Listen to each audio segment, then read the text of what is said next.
Wake up, little Susie, wake up. We gotta go home. Welcome back here to What's Cooking Today, the nation's food, wine, restaurant, travel, and entertainment show. I'm Michael Horn along with Eric Hines. Where are we headed, Eric? Right now, Michael, we do have food stylist and cooking teacher Andrea Slonecker, also the author of Pretzel Making at Home, going to give us the lowdown because, of course, today is National Pretzel Day. Andrea, welcome to the show. Hi, guys. Andrea, it was good to have you here on the show. Is it Slonecker or Slonecker? Slonecker. Slonecker. Okay, so Andrea Slonecker is the author of Pretzel Making at Home. What kind of a name is Slonecker? Where did you get your pretzel magic from? Is that cultural background? Well, my ancestors are from Germany, kind of the region around Switzerland, and they were Pennsylvania Dutch immigrants, which is, you know, the people that brought pretzels to America. There you go. And actually invented hard pretzels in that region of Pennsylvania. They did. We talked about that earlier. The hard pretzel came out of Pennsylvania, did it not? That's true. And the pretzel making was in like Germany and brought over all these different backgrounds. We'll get into that, but I want to talk about you for a second, Andrea Slonecker, because you are not only the writing recipes and putting things together, but you're what's known as a food stylist. You're a cooking teacher. You're a consultant. Are you in the Portland, Oregon area now? Are you as far from Pennsylvania as you could get?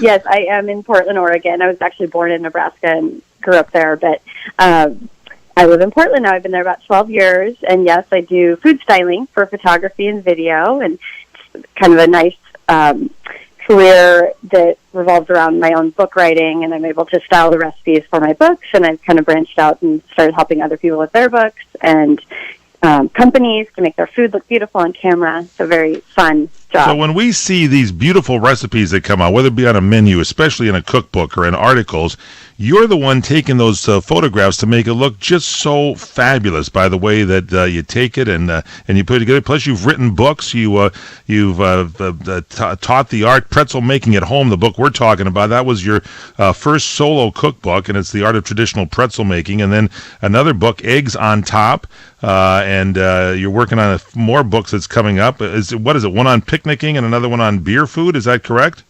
Actually, the book on picnicking came out last spring. Fantastic. And the beer bites came out in the fall, and that was a nice kind of follow-up to the pretzel books because, of course, beer and pretzels go so well together. So the beer book is called Beer Bites, and what's the one called on picnicking? It's called The Picnic. The Picnic. Okay, I love all these things. This is great. I can't wait. You can check these all out. We'll get your AndreaSlonecker.com. And by the way, it's ANDREA, Andrea Slonecker, SLONECKER. That is her website. So how do we make pretzels at home? That's the title of your first book that you put out. What do we do? Is it tough? Is it easy? What is it? Well, actually, I find it to be relatively easy for bread baking in general. But basically, it's just a combination of flour, butter, salt, yeast. I put a little beer in my recipe because I think it adds a nice dynamic flavor and depth to the dough. I agree. But what makes a pretzel is actually the fact that after you let the dough rise, you dip it in a bath of an alkaline substance. So traditionally, this is actually lye. It's like the most alkaline substance that you can get. What is the most alkaline? What's the most alkaline substance? Lye, Lye. Lye, like the bad lye that you clean things with or something? You did. Yes, except for you can get a food grade version. Thank you. It's actually more common in cooking and food production than you would think. It's what's used to cure olives, and it's used to make a lot of different Asian noodles. Okay, so there's a food grade canning of lye. production. Okay, so and that's lye. alkaline. So that is an alkali, and it is what the big brands that package hard pretzels. That's what they all use to make the pretzels have that distinct flavor and color.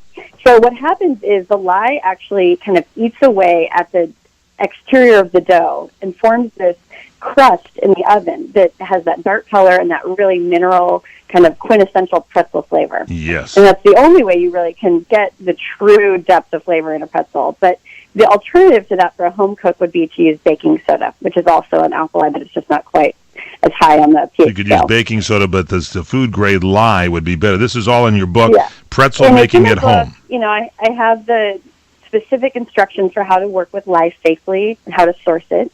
But, if you're not wanting to be that adventurous with your pretzels, then it's totally okay to use baking soda. And I give instructions for how to make the baking soda a little bit more similar to lye. And that is actually by just spreading it out on a little baking pan, putting it in a low oven, about 250 degrees for about an hour. And that actually changes the pH. So it makes it a little closer to lye, but still safer to use, more, readily available at home. Food stylist and cooking teacher Andrea Slonecker is with us. She is the author of Pretzel Making at Home. In the book, Pretzel Making at Home, you talk about how to make the pretzels, as you just mentioned, but there's different creations you had. You mentioned, the Dutch brought these in, the hard pretzels and stuff, but you're talking about there's creations like Philly cheesesteak pretzel pockets. Is that correct? It's like a Philly cheesesteak sandwich with a pretzel. What's that like?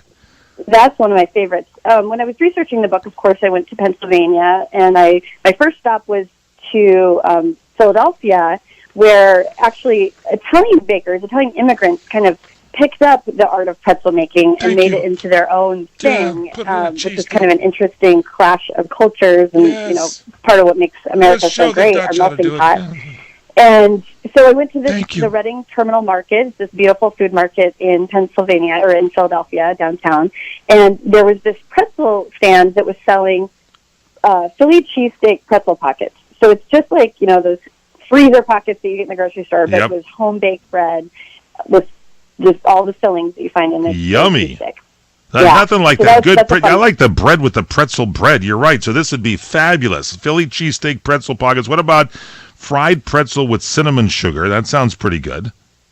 Oh, yeah. Delicious. Pretzels lend themselves well to both sweet and savory flavors. So why not make them sweet?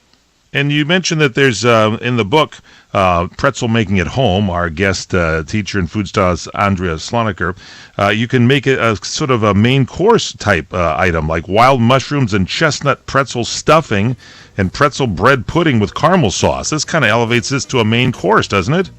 Absolutely. If you happen to bake the pretzels and you have any left over, which I can't imagine, but if you did, or if you, like lately in many grocery stores, specialty markets and bakeries, you can find pretzel bread nowadays. So those are options for using pretzel bread in kind of creative, unique ways. That pretzel bread stuffing, that's on my Thanksgiving table every year now. Where do we get the book? The book is available at many local retailers, lots of gift shops. Pretzel Making at Home, the author Andrea Slonecker. Thanks for being with us. Ace is the place with the helpful hardware, folks. Don't miss the annual Outdoor Power Sale at Ace, our biggest outdoor power sale of the season. Save big on mowers, blowers, trimmers, chainsaws, and more from the best brands like Craftsman and Toro, all under one roof. And as always, the help is free. Hurry into your local Ace now for huge savings during our biggest outdoor power sale of the year. Offers valid on select products through April 17th at participating stores. Includes instant savings offers for Ace Rewards members. See store for details. Welcome to Staples. Staples guy, I need some things for the office, but money is tight. Well, now at Staples, we're celebrating HP Savings Month. You'll find big savings on great HP products all month long. Save big on HP? How big? Right now, get up to $100 off an HP OfficeJet Pro printer. Whoa, mind blown. You're the third one this week. Now, during HP Savings Month at Staples, get up to $100 off an HP OfficeJet Pro printer. Its lightning fast two-sided printing can save you both time and money. Ends 4/29/17. See store or staples.com/HP month for details. Restrictions may apply. My number two does not look like a number two. I don't know what to call it. Is there a number three? Table for 4, please. Anything close to the restroom. Oh, a middle seat.